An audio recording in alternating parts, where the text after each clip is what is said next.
Welcome to the tea table. I am so happy you've joined me today. Actually, it's an early evening tea time,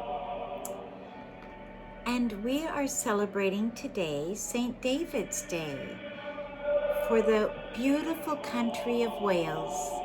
March 1st is the celebration day because that is the day of St. David of Wales.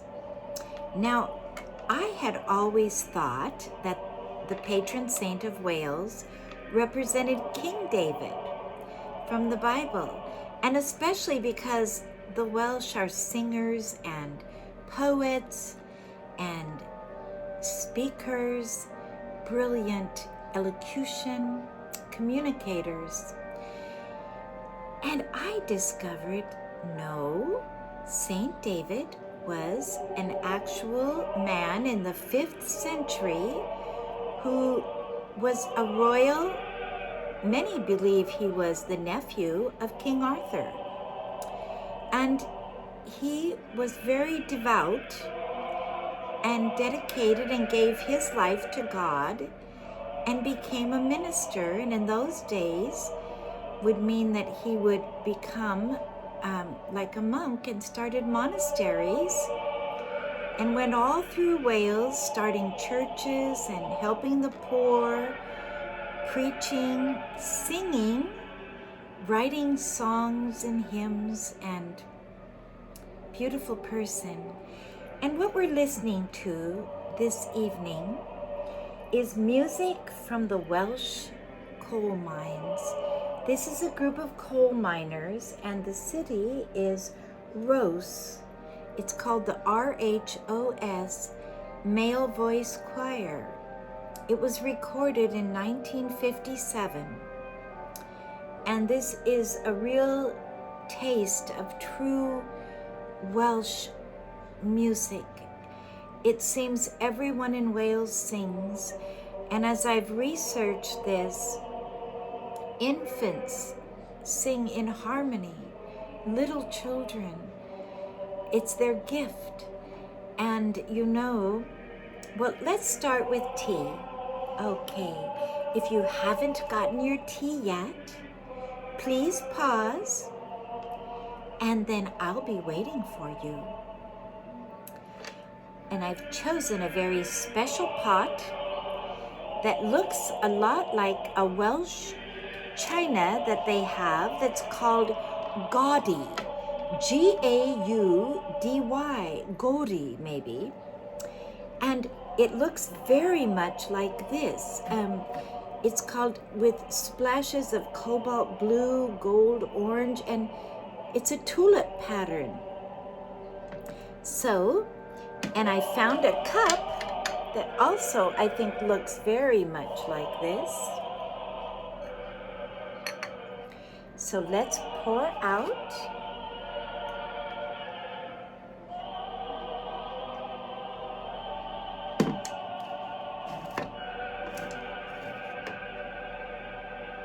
And a little splash of milk. And we have daffodils because that's the national flower. March is the daffodil month. And also they'll use leeks because leek goes back to the tradition that in battle they would put one in their hair so they would know which side they were fighting on. Oh my goodness, that tea is so good tonight. Is yours good?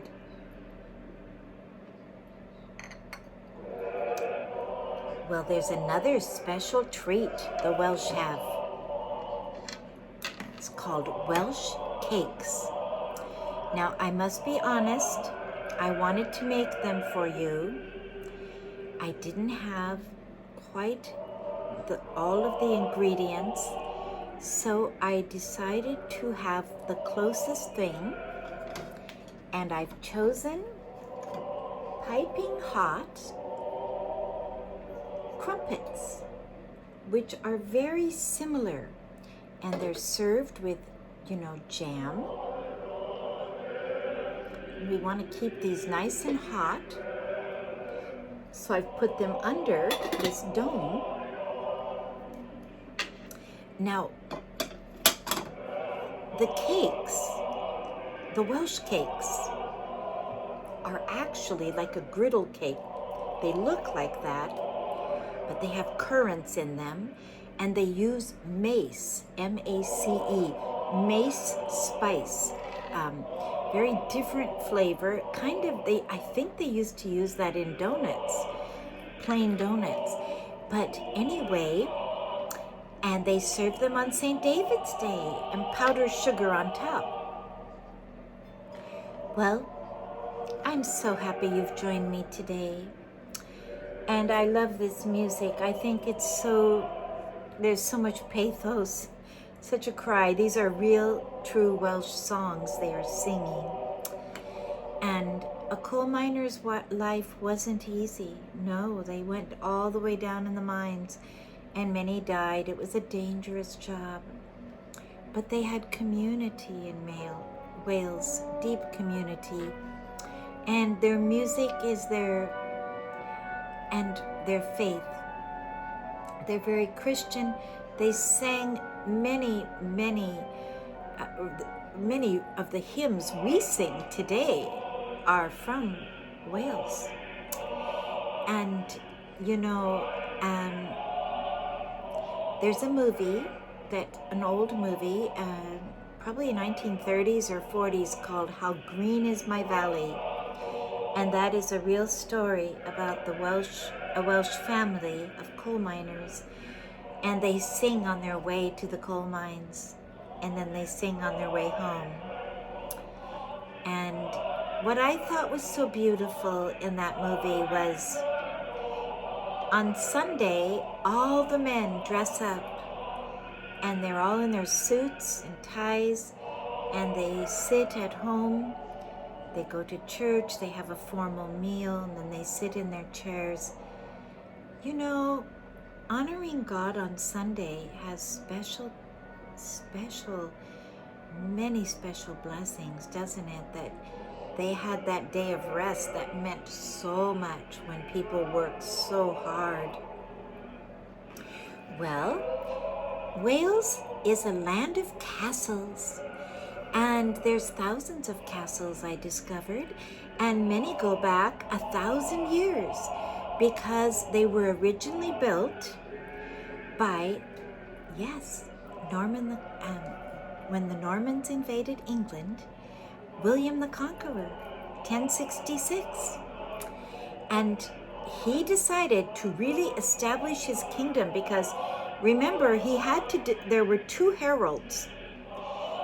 He was chosen to be the king, but there were others that were chosen by others. There was Harold, and he had to defeat him and take the throne. And to really establish it, he went all through Great Britain and built these castles. And Wales has many of them, and several of these castles have been lived in and are still lived in for 1,000 years. Isn't that incredible? I really regret. Now, I lived in England, and I went to Scotland and Ireland and all over England, but I never got to Wales, and I'm so sad. But I'm going there now, and we're going to journey there in our hearts, and we can learn so much about it. Well, I said St. David is their patron saint. And I had always thought it was King David from the Bible. But no, it was this wonderful man, David, that became such a spiritual leader and established really Christianity all throughout Wales, very much the way St. Patrick did in Ireland and St. Columba did up in Iona and in Scotland. Now, St. Patrick is in the 400s, and this St. David here is in the 500s. But it's said that before St. Patrick died, he had a dream or a vision that God was going to raise up a man in Wales, and that was St. David. And really, St. Columba up north in Scotland is a contemporary because he's in the 500s. And I kept trying to look up to see if they knew each other. And I'm sure they must have known of each other because their lives were very similar. St. Columba up in Scotland was responsible for leading his men to copy the scriptures, and they copied and created the Book of Kells, which today you can see in Trinity College, Dublin, Ireland. The reason it's not up in Scotland is because the Vikings were coming and plundering, and the monks had to grab the Bibles and the books on boats and get down to Ireland quick, and they hid them there, and they ended up and they're on display.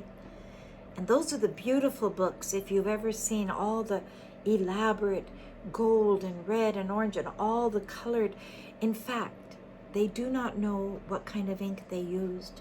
They are as beautiful today as they were then in the 5th century.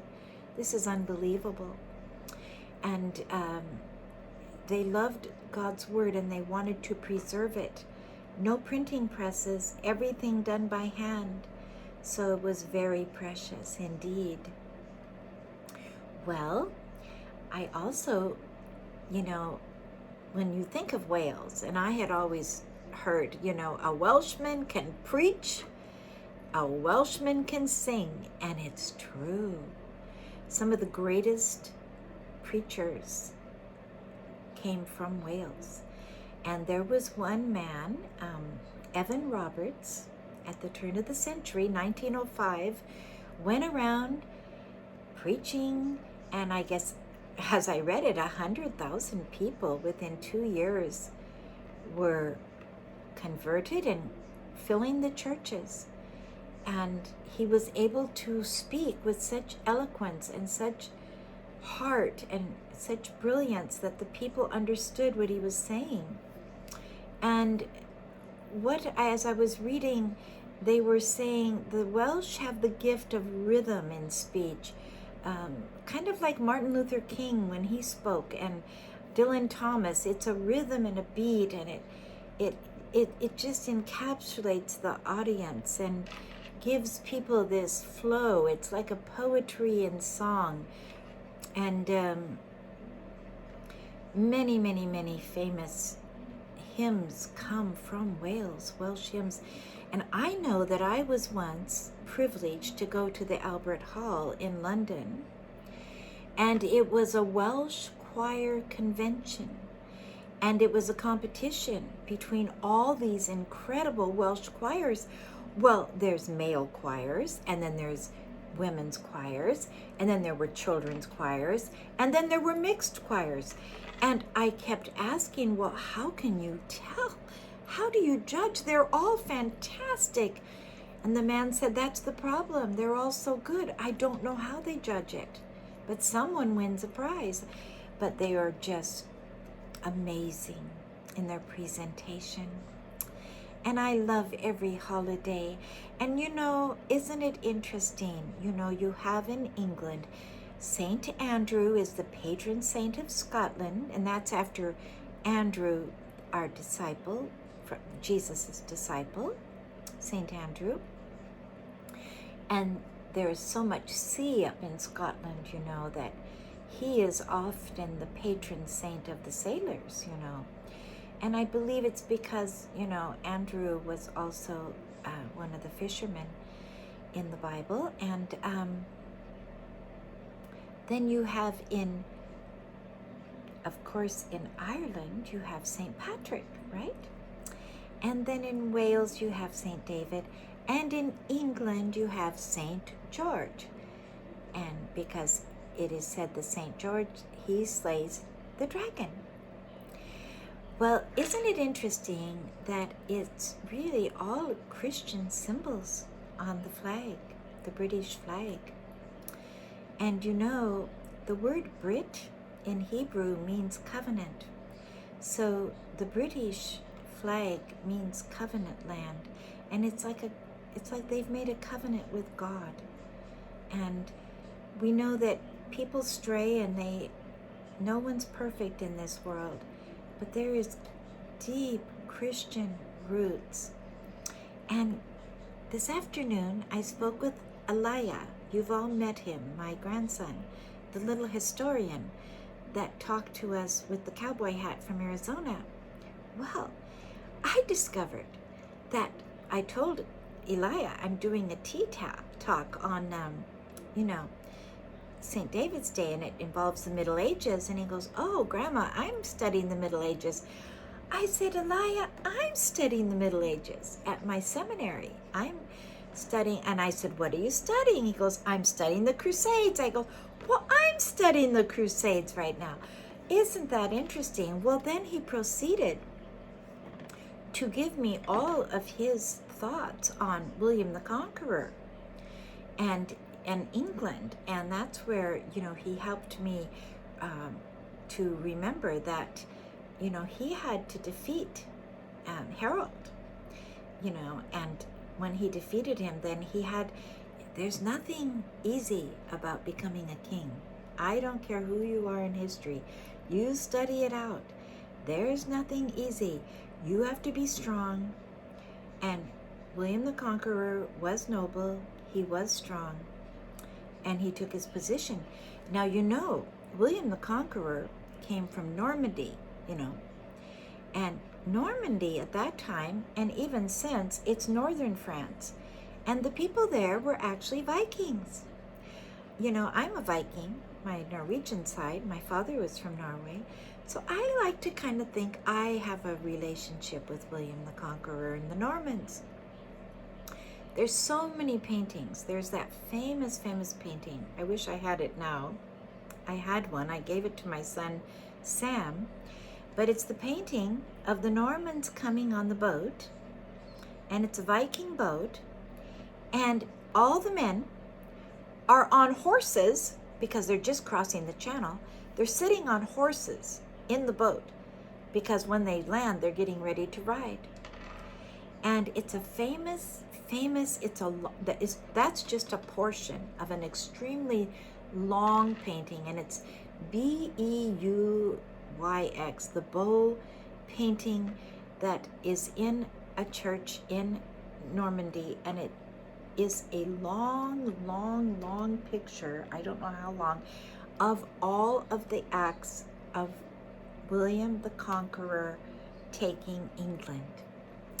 So that somehow relates to this, because those castles, and the Normans built, I discovered in my church history, which I did not know, under Charlemagne, who was, remember, the Holy Roman Emperor, and he ruled, up in the middle of France, and he was all over defending his territory constantly. Well, he had the Normans, they had the technology and the ability to build these castles, and they could build them fast, and there was a name for them. And when I talked to Elia, he gave me that name, and I wrote it down. And I have so many notes here because I really got into the research, but it meant a board and a moat, because they could build these castles, and they were in the Romanesque style. They could build them in just a very short period of time. They had the ability, the understanding, and the know-how. And so they went down even into southern Spain. A lot of those big castles that are today, they are in Spanish territory and they belong to Spain. They were built by the Normans. There's always something to discover in history.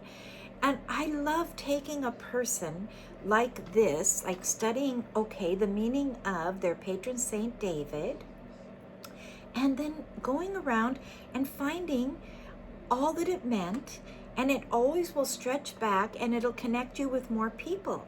And it's just the best way to study history is biographically. I really believe it.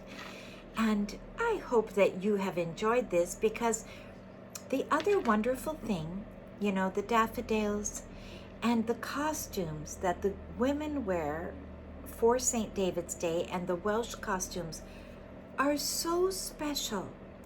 And I thought, I wish I had one, but I will describe it to you.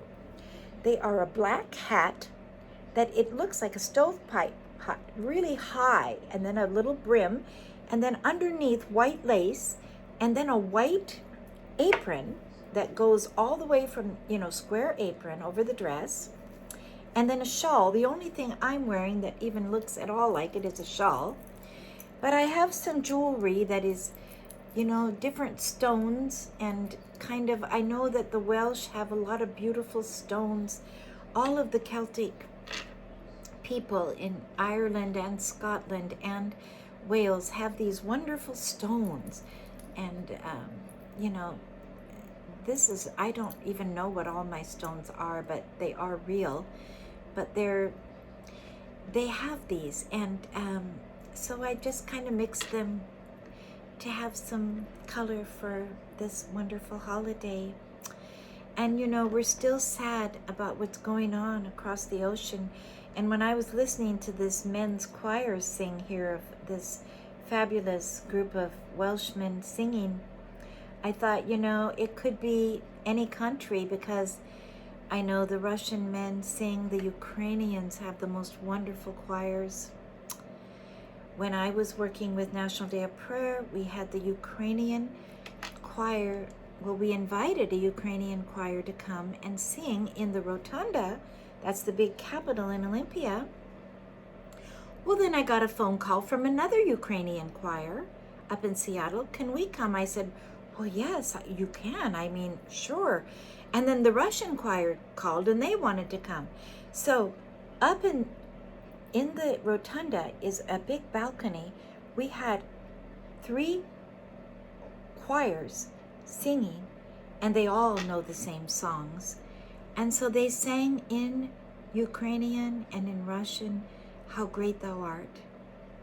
There was not a dry eye in the place. It was the most moving, beautiful music I have ever heard. And I just feel that we need to pray so much for these people. They're the same people. And this is a tragedy. It's a travesty.